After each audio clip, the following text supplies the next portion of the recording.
Palestina dikenal dengan buminya para nabi dan melahirkan para ulama besar dalam Islam yang karya-karyanya hingga saat ini terus dipelajari, dibaca, dan didiskusikan oleh banyak orang. Tentunya wilayah Palestina saat ini memiliki nama-nama yang beda sebelum lahirnya negara bangsa. Misalnya wilayah Palestina di zaman Nabi Ibrahim alaihissalam dan setelahnya dinamakan Syam. Sedangkan pada wilayah-wilayah tersebut populer juga dengan sebutan Damaskus di era dinasti Umayyah dan setelahnya, sehingga nama Palestina belum populer seperti sekarang. Berikut merupakan para ulama yang berasal dari Palestina. 1. Imam Syafi'i. Imam Syafi'i adalah ulama besar yang lahir di Gaza, Palestina. Dalam Manaqib Asy-Syafi'i jilid 1, halaman 73, Al-Baihaqi menceritakan bahwa Imam Syafi'i sendiri yang mengatakan bahwa beliau berasal dari Gaza. Imam Syafi'i berkata, "Aku lahir di Gaza tahun 150 Hijriyah, dan aku dibawa ke Makkah sedangkan umurku saat itu adalah 2 tahun. Salah satu ilmu yang dikuasai oleh Imam Syafi'i adalah ilmu syair, sehingga termaktub dalam Mujam al-Buldan jilid 2, halaman 202, syair beliau tentang kerinduannya kepada tempat kelahirannya, yaitu, "Dan aku merindukan tanah Gaza asteris meskipun rahasia mengkhianatiku setelah perpisahan. Tuhan mengairi tanah itu, jika aku dapat menemukan tanahnya asteris maka kelopak mataku akan memerah karena kerinduan yang sangat besar."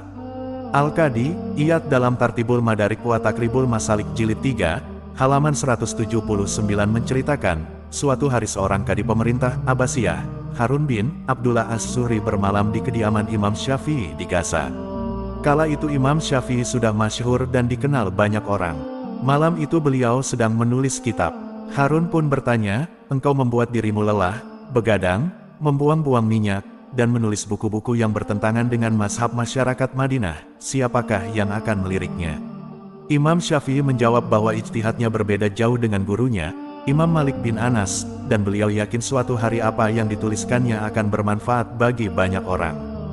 2. Ibnu Qudamah. Abdullah bin Ahmad bin Qudamah bin Mikdam al-Maqdisi adalah seorang pemimpin dan pembesar mazhab Hanbali yang karyanya menjadi pedoman dalam mazhab tersebut, yakni Al-Mughni.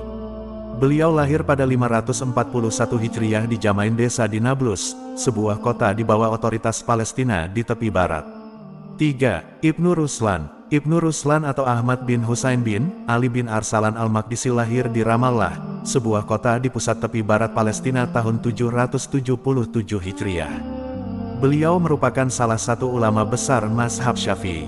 Setelah tinggal di Ramallah, beliau pindah ke Al-Quds dan disemayamkan di sana.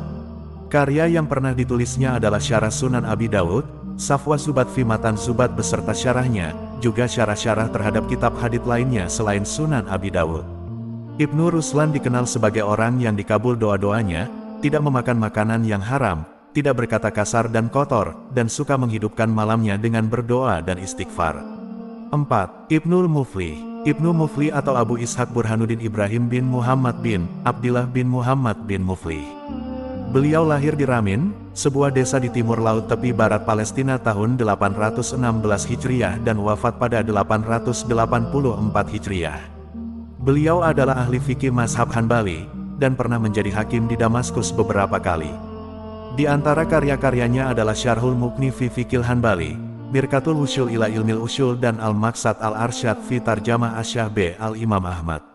5. Ibnu Wasif Al-Ghazi. Muhammad bin Al-Abbas bin Wasif Al-Ghazi dikenal sebagai Asy-Syaikh Al-Musnid Al-Kabir. Beliau merupakan ulama ahli hadits dan fikih dalam mazhab Maliki, sebagaimana penuturan As-Zahabi dalam Siyar A'lam An-Nubala jilid 12, halaman 345. Di antara guru-gurunya adalah Al-Hasan bin Al-Faraj Al-Ghazi, Muhammad bin Al-Hasan bin Katibah Al-Asqalani. Murid-muridnya di antaranya adalah Abu Sa'd Al-Malini dan Muhammad bin Ja'far Al-Mayamasi. Ibnu Wasif Al-Ghazi wafat pada tahun 372 Hijriah pada usia lanjut. 6. Zainuddin Yahya bin Alwi Al-Hadrami Al-Andalusi. Beliau memang tidak lahir di Palestina, akan tetapi beliau menghabiskan sisa hidupnya di Gaza, wafat dan disemayamkan di sana, sebagaimana penuturan As-Zahabi dalam Tarikhul Islam jilid 17, halaman 335. Zainuddin Yahya bin Alwi merupakan ulama ahli qiraat, ahli bahasa, sastra dan juga ahli hadits. Beliau sering mengadakan kunjungan ke berbagai negara untuk bertemu para ulama di Mesir, Damaskus, Naisabur dan Gaza. 7. Syamsuddin Muhammad bin Khalaf Al-Ghazi. Muhammad bin Khalaf bin Kamil bin Athaillah, dikenal dengan julukan Syamsuddin, lahir di Gaza pada tahun 616 Hijriah dan bermazhab Syafi'iyah dan menguasai kitab karya Imam Ar-Rafi dan juga Al-Matlab karya Ibnu Rifah. Muhammad bin Khalaf dikenal sebagai ahli ibadah, lemah lembut dan baik hati. Ia menulis sebuah karya yang berjudul Maidanul Fursan fil Fiqh sebanyak 5 jilid. Tokoh ini wafat di Kairo pada malam Ahad, 24 Rajab tahun 770 Hijriah. 8. Syamsuddin bin Al-Ghazi. Syamsuddin Abul Ma'ali Muhammad bin Abdurrahman bin Zainal Abidin Al-Amiri Al-Ghazi, lahir pada 1096 Hijriah di Gaza dan wafat pada 1167 Hijriah di Damaskus. Beliau seorang ahli sejarah dan ahli fikih mazhab Syafi'i, juga seorang mufti Syafi'iyah di Damaskus.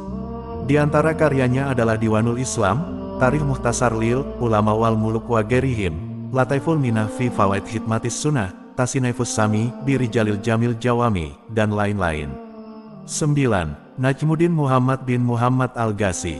Muhammad bin Muhammad Al-Ghazi adalah seorang ahli sejarah yang memiliki karya monumental berjudul Al-Kawakib As-Sairah bi Aryan Almi Petik Terbalik Al-Ashirah, ensiklopedia yang memuat tokoh-tokoh paling menonjol di abad 10 Hijriah. Beliau lahir di Gaza dan wafat di Damaskus. Demikianlah beberapa ulama yang lahir di tanah Palestina. Adapun Ibnu Hajar Al-Asqalani dinisbatkan pada Asqalan atau Ashkelon, sebuah desa di jalur Gaza yang kini berada dalam otoritas negara Israel, karena nenek moyangnya berasal dari daerah tersebut. Wallahu a'lam bishawab.